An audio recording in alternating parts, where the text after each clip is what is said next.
দাস অনেকক্ষণ ধরে বসে রয়েছে। আমাদের দর্শক সুমন এই মুহূর্তে রয়েছে। সুমন, সকলকে নমস্কার। আমি সুমন দাস। আমার দুটো প্রশ্ন আছে। প্রথম প্রশ্ন আমি নীলাদ্রিদাকে করতে চাই। কয়েকদিন আগেই মাননীয় মুখ্যমন্ত্রী মহাকুম্ভকে মৃত্যুকুম্ভ বলেছেন। তো একজন মুখ্যমন্ত্রী হয়ে ওনার মুখে কি এই কথা শোভা পায়? আর মুখ্যমন্ত্রীর এই মৃত্যুকুম্ভ বলার পরেও বিয়ে দিয়ে তৃণমূল নেতাকর্মীরা কুম্ভে গেছিলেন, তো তারপরেও কি তাদের পদ থাকছে? আর দ্বিতীয়ত আমি সজলদাকে প্রশ্ন করতে চাই যে দাদা, আমি আমি আমি নীলাদ্রিদার প্রশ্নটা নিয়ে নিই, তারপরে আমি আবার তোমার কাছে আসবো। আমি সজলদার কাছে তোমার প্রশ্ন দেবো। নীলাদ্রিদা, এটা ডাবল স্ট্যান্ডার্ড নয়? একদিকে আপনাদের মুখ্যমন্ত্রী, আমাদের মুখ্যমন্ত্রী, আপনাদের দলনেত্রী বলছেন যে মৃত্যুকুম্ভ, আর অন্যদিকে সবাই তৃণমূলের পাপ স্খলনের জন্য যাচ্ছে নাকি? না না, এখানে বুঝতে হবে যে মমতা ব্যানার্জি কিন্তু কুম্ভকে কোনোভাবেই কিছু বলেনি।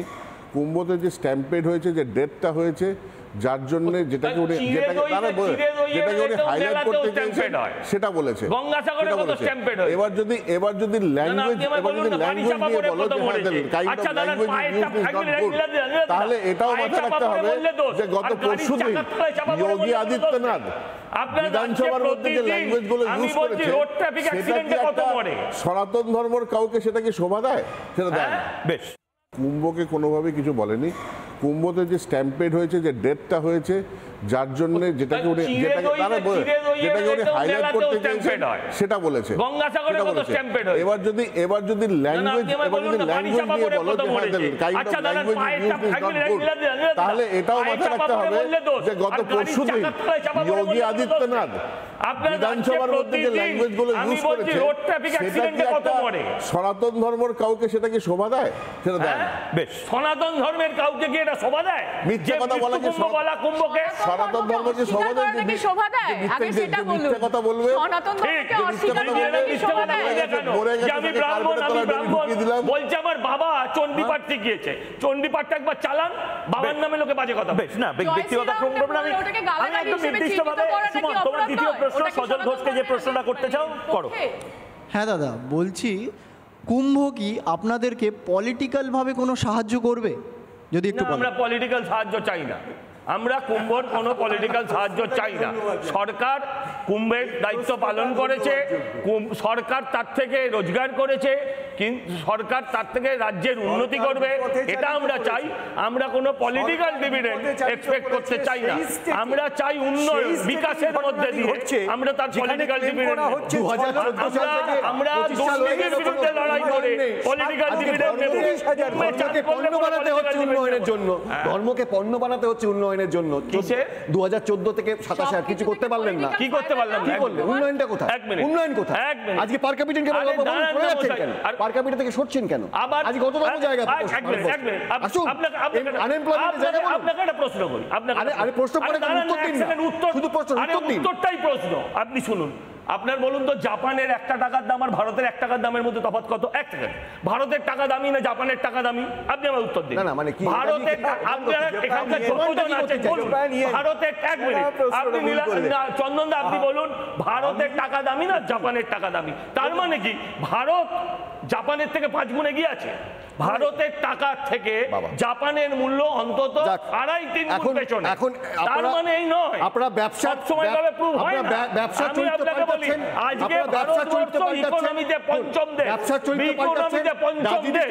আমি আপনাকে বলছি এখন অর্থনীতি চরিত্র আবার অর্থনীতিতে বলছি তো পঞ্চম দেশ। আরে পঞ্চম দেশ আমার পার ক্যাপিটাল ইনকাম এটা ঘটনা। আমি পঞ্চম দেশ না, এটা ঘটনা। এট দি সেম টাইম এটাও বুঝতে হবে আমাদের দেশের মূল সম্পদের 73% সম্পদ তুমিও ভালো করে জানো, যেটা ইনভেস্টেড 1% পপুলেশন। এবং আমি বলছি শুনুন না, ডিস্ট্রিবিউশন আপনার তোমার দেশে সেটা নেই, সেটা নেই বলে তোমরা বড় হয়ে যাচ্ছে, তোমরা কিনতে পারছো, ওরা পাচ্ছে না। আমি একটা কথা আমি আপনাকে বলছি, আপনি দেবাশিস দার কথাটা এতদিন বাদে বলছেন। ঠিক এই দেবাশিস দ্বারাই বলতেন যে ভারতবর্ষের ইকোনমির 82% টাকা 3টে 4টে 8টা পরিবারের হাতে। কটা পরিবার দাদা? টাটা বিড়লা এরকম তখন এত সব আম্বানি আদানি ছিল না, এদের নাম বলতো। আমি বলছি শুনুন, এটাও তো স্ট্যাটিস্টিক্স দিয়ে বলতো। এই শুনুন, আমি আপনাকে বলছি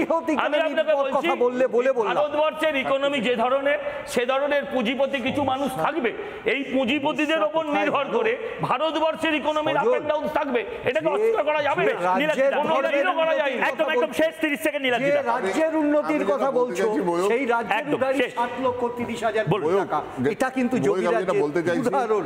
এই কুম্ভ আজকে 144 বছর পরে এসছে কিনা 12 বছর পরে হবে আমি ঠিক কন্ট্রোল হয়েছে 144 বছর পরেই হয়েছে, নয়তো আপনিও কেন যেতেন? এই কুম্ভ আগামী 144 বছরেও হবে, সেটা বিজেপি থাকুক কি টিএমসি থাকুক কি কংগ্রেস থাকুক, কারণ কুম্ভটা আমাদের একটা ফেথ।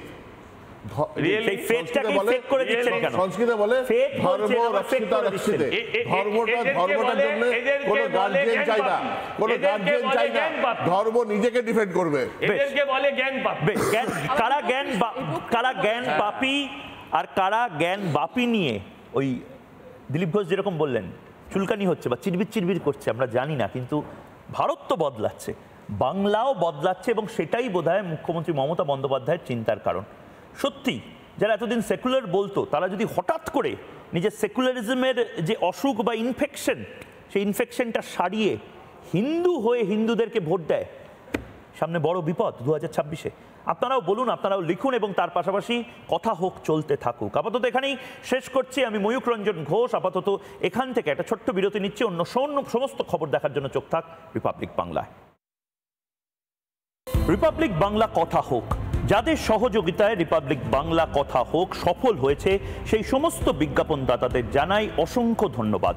রিপাবলিক বাংলা কথা হোক co powered by Lux Nitro, Lalbaba rice, Berger paints এবং শ্রীনিকেতন।